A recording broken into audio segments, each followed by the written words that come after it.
ইরানে সর্বোচ্চ ধর্মীয় নেতাকে হত্যা করা হয়েছে, ইরানের ভেতরে আবার মিছিল হচ্ছে, এরা খুশিতে মিষ্টি বিতরণ করে। তো কাজেই ব্যাপারটা কিন্তু এই ধরনের যদি ইন্টারনালি ক্ল্যাশ থাকে, নিজেদের মধ্যে হানাহানি থাকে, আল্লাহ ছাড়া এই তাণ্ডব থেকে কাউকে বাঁচাতে পারবেন না। আমরা অলরেডি এক দল আরেক দলের বিরুদ্ধে, এক ফেরকা আরেক ফেরকার বিরুদ্ধে, এই যে হিজবুত তৌহিদের বিরুদ্ধে দেখেন অনেক মোল্লা মুন্সি কিন্তু শুরু করে দিয়েছে ফতোয়া। তো তাহলে এবারে নির্বাচনে জামাতের বিরুদ্ধে হেফাজতের আলেমরা তারা ফতোয়া দিয়েছেন জামাত হচ্ছে কাফের, এদেরকে ভোট দিলে ঈমান থাকবে না, বলছে না এটা? তো কাজেই ইসলামী দলগুলি, ধর্মীয় দলগুলি আমরা দুর্ভাগ্যজনকভাবে দলে দলে ফেরকায় ফেরকায় মারামারি করছি এবং রাজনৈতিক স্বার্থে কেউ বামপন্থী, কেউ ডানপন্থী, কেউ জাতীয়তাবাদী, কেউ গণতান্ত্রিক মারামারি করছি। অবিলম্বে বন্ধ করতে হবে। ইরানের ঘটনা আমাদের জন্য বিরাট বার্তা, কঠিন বার্তা।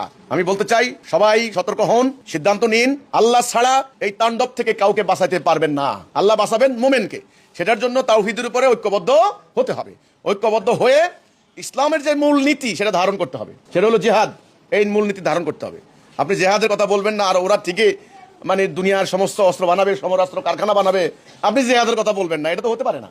তো কাজেই আমি মনে করি ইসলামের একেবারে ধর্মের, দ্বীনের, ইসলামের আসল জায়গায়, আসল রাস্তায় সিরাতুল মুস্তাকিমে আমাদেরকে দাঁড়াতে হবে।